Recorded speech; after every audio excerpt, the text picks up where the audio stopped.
How to fix your PS5 not turning on. Hey everyone, welcome back to the channel. In today's video I'll guide you on how you can fix if your PS5 is not turning on. So here you can see my TV and then here my PS5. Mine is turning on, but I'm going to give you a couple of tips because I had this issue with me also and then I just happened to fix it somehow, right?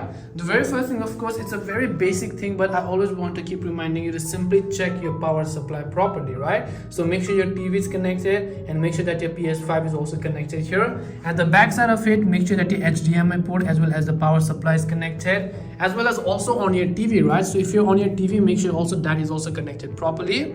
After that, in order to turn on PS5, first of all, make sure to turn on your TV using a remote or whatever else. After that, over here you'll be able to see on a PS5 controller these two buttons over here on the console. So you just want to make sure to press that and then press both of these buttons. Just try both of it because sometimes it's not going to work.